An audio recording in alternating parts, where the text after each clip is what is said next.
इस वीडियो में हम देखेंगे कि किस तरह से कैलकुलेटर को यूज़ करते हुए हम लोग स्लोप फाइंड कर सकते हैं जब आपके पास दो पॉइंट्स होते हैं, और उसके अलावा आप इक्वेशन भी ड्रॉ कर सकते हैं। देखिए, हम लोगों ने पढ़ा था कि जो एक स्ट्रेट लाइन होती है उसकी इक्वेशन होती है जी y is equal to a plus m x, जहाँ पे जो a होता है ये इंटरसेप्ट होता है, y इंटरसेप्ट हम इसे कहते हैं, और m जो होता है वो स्लोप होती है।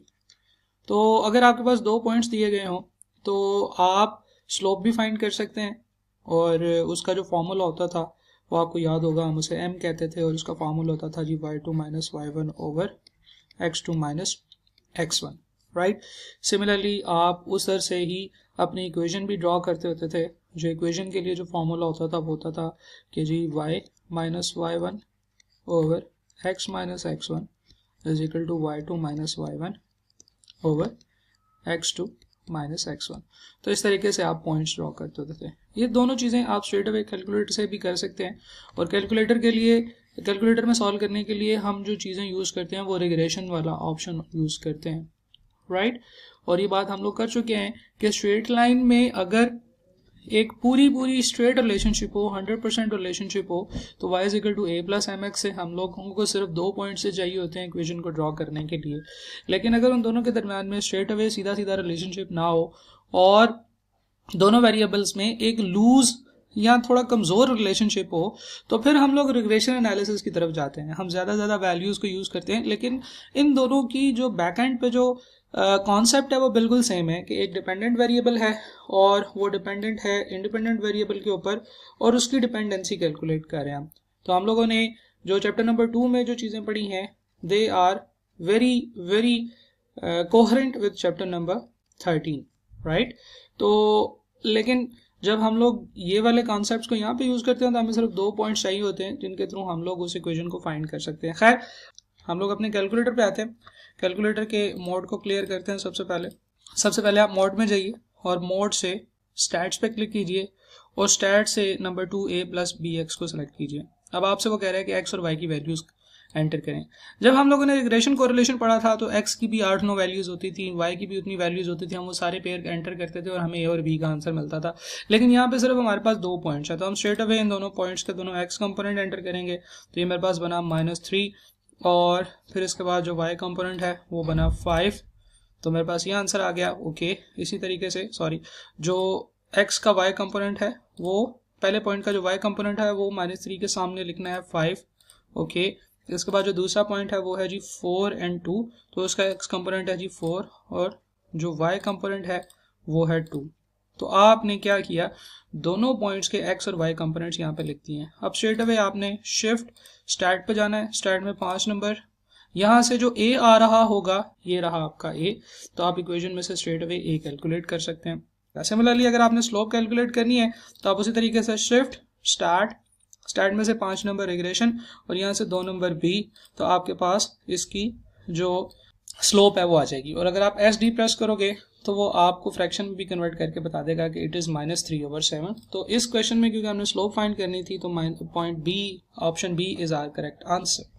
अगले क्वेश्चन की तरफ चलते हैं जी। उसने कहा है कि स्लोप फाइंड करनी है एक लाइन की जिसका x इंटरसेप्ट 3 है और y इंटरसेप्ट -4 है। तो आपको पता है कि x इंटरसेप्ट का ही मतलब है कि इसका x इंटरसेप्ट 3 है और y कंपोनेंट 0 है, तो ये एक्चुअली एक पॉइंट है।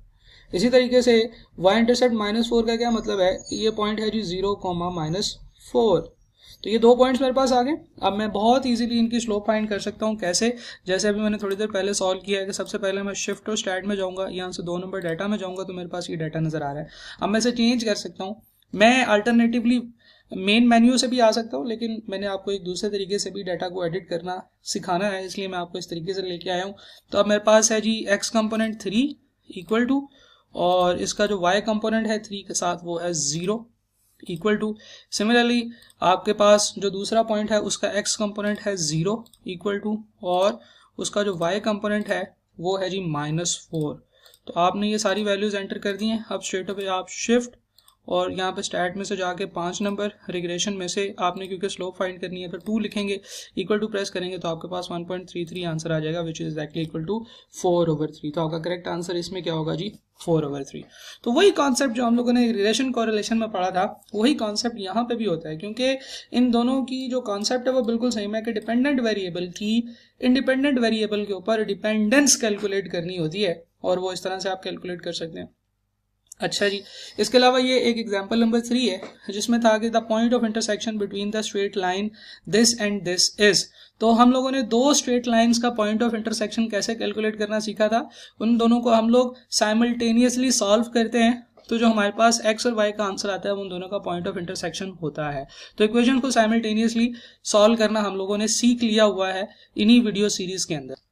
तो हम स्ट्रेट अवे उसकी प्रैक्टिस करेंगे। हमारे पास 2 लाइन्स है, 3x + 2y is equal to 6 and 3x - y is equal to 12। तो सबसे पहले मैं जरा बोर्ड क्लियर करता हूँ। तो जनाब हमें पता है कि जब हमने इक्वेशन को साइमल्टेनियसली सॉल्व करना होता है तो हमें कांस्टेंट एक तरफ चाहिए और बाकी x और y दोनों दूसरी तरफ चाहिए, और ये बिल्कुल वैसे ही बनी हुई है, इसलिए हमें परेशान भी होने की जरूरत नहीं है। हम नंबर 5 इक्वेशंस में जाएंगे, यहाँ से नंबर 1 सेलेक्ट करेंगे, वो हमसे पूछ रहा है ए बताएं। ए वो वैल्यू होती है जो फर्स्ट वेरिएबल के साथ आ रही होती है, बी वो होती है जो सेकंड वेरिएबल के साथ आ रही है, 2 बन जाएगा इस केस में, और सी जो है वो 6 होगा। इसी तरह से सेकंड इक्वेशन में x के साथ 3 आ रहा है और y के साथ -1 आ रहा है, और दैट इज इक्वल टू 12। तो जैसे ही आप इक्वल टू का बटन प्रेस करोगे तो आपके पास x आएगा 10/3, राइट। इस केस में ये है जी 3.3 और y जो है वो -2 है। तो उसने सवाल ये पूछा था कि ये कौन से क्वाड्रेंट में है। तो हमें पता है कि जो x आया है वो आया है 3.3 और जो y आया है वो -2 आया है। तो ये कौन से क्वाड्रेंट में फॉल कर रहा होगा जी, बिल्कुल ठीक है, ये 4th क्वाड्रेंट में फॉल कर रहा होगा। तो अगर आपको कहता पॉइंट ऑफ इंटरसेक्शन बताएं तो हम ये बता देते, और क्योंकि उसने हमसे पूछा हुआ है कि जनाब आप ये बताएं कि ये कौन से क्वाड्रेंट में फॉल कर रहे हैं, तो हमें पता है कि 4th क्वाड्रेंट में x पॉजिटिव होता है और y नेगेटिव होता है। तो ये 4th quadrant is our answer. अगले सवाल की तरफ मूव करते हैं जनाब। For the following pair x y coordinate points find the linear equation. आपके पास 2 पॉइंट्स दिए हुए हैं, आप इनको बिल्कुल उसी तरीके से जैसे भी हमने पढ़ा है क्वेश्चन नंबर 1 में भी और 2 में भी, रिग्रेशन वाले ऑप्शन से 2 पॉइंट्स ये वहां पे पुट करेंगे तो आपके पास इक्वेशन आ जाएगी, इक्वेशन ऑफ द लाइन। वैसे तो स्ट्रेट अवे ये आप विदाउट कैलकुलेटर सॉल्व करेंगे तो ज़्यादा इजीली सॉल्व हो जाएगा, लेकिन हम क्योंकि वो चीज़ें अपने रेलिवेंट चैप्टर में वीडियोस के अंदर डिस्कस कर चुके हैं, वो हम यहाँ पे डिस्कस नहीं करेंगे। अगले सवाल की तरफ मूव करते हैं।